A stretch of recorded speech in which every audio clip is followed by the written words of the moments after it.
Assalamualaikum warahmatullahi wabarakatuh. Alhamdulillahirabbil alamin wassalatu wassalamu ala asrofil anbiya'i wal mursalin wa ala alihi washabihi ajmain amma ba'du. Yang pertama, kita ucapkan rasa syukur kepada Allah Subhanahu wa taala karena kita masih diberikan kesehatan sehingga dapat melakukan presentasi pada siang hari ini. Dan tak lupa pula, sholawat beriring salam, marilah kita aturkan kepada junjungan kita Nabi besar, yakni Nabi Muhammad SAW, yang mana beliau telah membawa umatnya dari zaman kebodohan menuju zaman yang penuh dengan ilmu pengetahuan, seperti yang kita rasakan saat ini. Baiklah, sebelum saya mempresentasikan materi saya, izinkan saya untuk memperkenalkan diri. Nama saya Dayukinanti, NPM 2110070120027.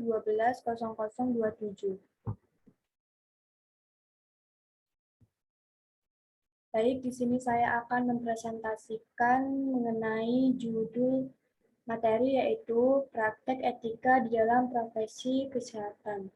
Dalam mata kuliah Hukum dan Etika Kesehatan dengan dosen pengampu yakni Bapak Nova Arifman MKes.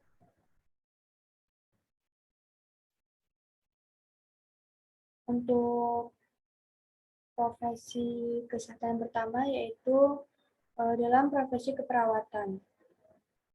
Nilai-nilai etik merupakan pedoman bagi seorang perawat yang bersikap dan bertindak serta adanya kesamaan pola pikir, pola tingkah laku, perbuatan yang wajib melekat pada pribadi seorang perawat.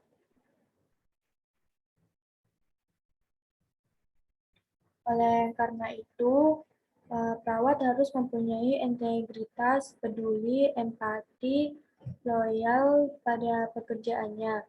Profesionalisme keperawatan, profesi keperawatan merupakan salah satu profesi luhur bidang kesehatan. Kemudian mengenai pedoman etik keperawatan hasil Munas PPNI tahun 2010, secara garis besar merumuskan etik perawat antara lain yaitu yang pertama hubungan perawat dan pasien. Yang pertama itu perawat dalam memberikan pelayanan keperawatan menghargai harkat dan martabat manusia. Yang kedua yaitu perawat dalam memberikan pelayanan keperawatan senantiasa memelihara suasana lingkungan yang menghormati nilai-nilai budaya, adat, istiadat, dan kelangsungan hidup beragama dan klien. Yang ketiga yaitu tanggung jawab utama perawat adalah kepada mereka yang membutuhkan asuhan keperawatan. Kemudian hubungan perawat dan praktek. Perawat memelihara dan meningkatkan kompetensi di bidang keperawatan melalui belajar terus-menerus.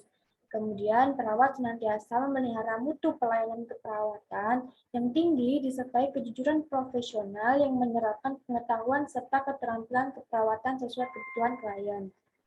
Yang ketiga yaitu perawat dan masyarakat. Perawat mengemban tanggung jawab bersama masyarakat untuk memprakarsai dan mendukung berbagai kegiatan dalam memenuhi kebutuhan dan kesehatan masyarakat. Kemudian perawat dan teman sejawat. Yang pertama yaitu perawat senantiasa memelihara hubungan baik dengan sesama perawat maupun dengan tenaga kesehatan lainnya. Dan dalam memelihara keserasian suasana lingkungan kerja maupun dalam mencapai tujuan pelayanan kesehatan secara keseluruhan. Kemudian perawat bertindak melindungi klien ataupun pasien dari tenaga kesehatan yang memberikan pelayanan kesehatan secara tidak kompeten, tidak etis, dan ilegal. Yang terakhir yaitu perawat dan profesi. Hubungan antara perawat dengan profesi yang pertama itu perawat mempunyai peran utama dalam menentukan standar pendidikan. Yang kedua yaitu perawat berperan aktif dalam berbagai kegiatan pengembangan profesi keperawatan. Dan yang terakhir yaitu perawat berpartisipasi aktif dalam upaya profesi untuk membangun dan memelihara kondisi kerja yang kondusif. Kemudian kita masuk pada contoh etika dalam keperawatan. Ada beberapa contoh etika dalam keperawatan. Yang pertama yaitu beneficence atau berbuat baik. Maksud dari hal ini menuntun perawat untuk melakukan hal yang baik. Dengan begitu, dapat mencegah kesalahan ataupun kejahatan nantinya di dalam lingkup pasien dan juga perawat. Contoh, perawat menasihati pasien atau klien tentang program latihan untuk memperbaiki kesehatan secara umum. Tapi, perawat menasihati untuk tidak dilakukan karena alasan risiko serangan jantung. Kemudian yang kedua yaitu fidelity atau menepati janji. Tanggung jawab besar seorang perawat adalah meningkatkan kesehatan, mencegah penyakit, memulihkan kesehatan, dan meminimalkan penderitaan. Dengan begitu, dapat tercapainya, perawat harus memiliki komitmen, menepati janji, menghargai komitmen kepada orang lain. Kemudian yang terakhir yaitu confidentiality atau kerahasiaan. Kerahasiaan ini mengenai tentang informasi klien ataupun pasien yang harus dijaga dan diprivasi. Dokumentasi tentang keadaan kesehatan pasien hanya bisa dibaca guna keperluan pengobatan dan peningkatan kesehatan pasien. Diskusi tentang pasien di luar area pelayanan harus dihindari. Kita masuk pada profesi yang kedua, yaitu dokter. Pekerjaan dokter merupakan pekerjaan profesi, yaitu pekerjaan yang memerlukan pendidikan dan pelatihan tertentu, memiliki kedudukan yang tinggi dan masyarakat. Etika kedokteran diperlukan dalam melaksanakan pelayanan kesehatan karena itu disebut juga etika klinik. Jadi sangat penting sekali atau merupakan pokok dasar utama dalam beretika di profesi kedokteran. Filosofi moral dari etika kedokteran tertuang dalam 4 prinsip. Dasar etika kedokteran sebagai berikut. Yang pertama itu autonomi. Itu pasien berhak menentukan apa yang dilakukan terhadap tubuhnya. Artinya, pasien berhak untuk mendapat informasi dan pelayanan yang terbaik. Yang kedua yaitu beneficence. Semua penyedia layanan kesehatan harus berusaha untuk meningkatkan kesehatan pasien dengan melakukan yang paling baik untuk pasien dalam setiap situasi. Kemudian yang ketiga yaitu non-malefiency. Pertama, tidak membahayakan adalah landasan etika kedokteran. Dalam setiap situasi, penyedia layanan kesehatan harus menghindari tindakan yang menyebabkan kerugian kepada pasien. Yang keempat yaitu justice, keadilan pemberian pelayanan kesehatan.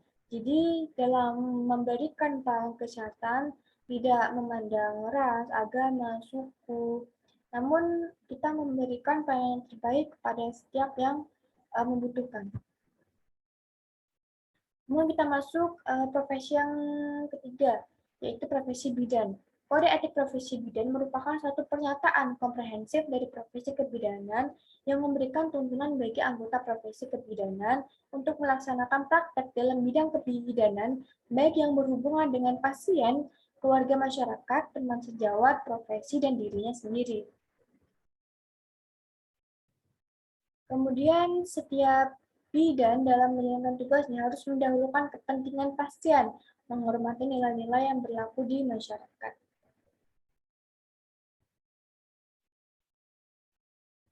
Yang pertama yaitu kepentingan klien berada di atas kepentingan sendiri maupun kelompok. Artinya, bidan harus mampu menilai situasi saat ia menghadapi kelahiran, mengutamakan pelayanan dibutuhkan kelayanan dan mereka tidak boleh ditinggalkan begitu saja.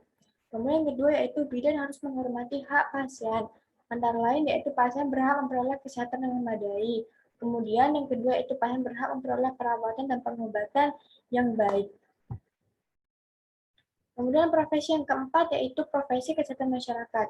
Etika kesehatan masyarakat adalah suatu tatanan moral berdasarkan sistem nilai yang berlaku secara universal dalam eksistensi mencegah perkembangan risiko pada individu, kelompok, dan masyarakat yang mengakibatkan penderitaan, sakit, dan kecacatan, serta menegakkan keberdayaan masyarakat untuk hidup sehat dan sejahtera. Kemudian ada 4 prinsip dalam bioetika kesehatan masyarakat. Yang pertama itu membagi manfaat bagi manusia. Yang mana kita membantu pasien untuk dapat pulih, untuk dapat sembuh dari penyakitnya. Yang kedua yaitu tidak melakukan perbuatan atau tindakan yang berburuk manusia. Kita harus melayani dengan baik, menghormati keluarga pasien dan di sekitarnya. Kemudian respect atau menghormati manusia seperti yang sebelum saya bilang, yaitu kita harus dapat memberikan empati, memberikan sikap yang baik kepada manusia sehingga nantinya akan terjalinnya komunikasi yang baik. Kemudian yang terakhir yaitu bertindak adil. Tidak sangat diperbolehkan untuk kita memandang agama, ras, budaya, intinya perbedaan sehingga kita memilih-milih untuk memberikan pelayanan yang terbaik. Profesi yang terakhir yang akan saya bahas di sini yaitu profesi dokter gigi. Dokter gigi di Indonesia wajib menghormati hak pasien untuk menentukan pilihan perawatan dan rahasianya. Dokter gigi di Indonesia wajib melindungi pasien dari kerugian. Dokter gigi wajib mengutamakan kepentingan pasien. Dokter gigi wajib memperlakukan pasien dengan rasa hormat dan berkeadilan. Baik, sekian presentasi materi yang saya sampaikan. Saya mohon maaf apabila ada kesalahan kata. Saya ucapkan terima kasih atas perhatiannya. Semoga teman-teman dapat memahami ataupun dapat mengerti mengenai materi yang saya sampaikan. Saya akhiri. Wassalamualaikum warahmatullahi wabarakatuh.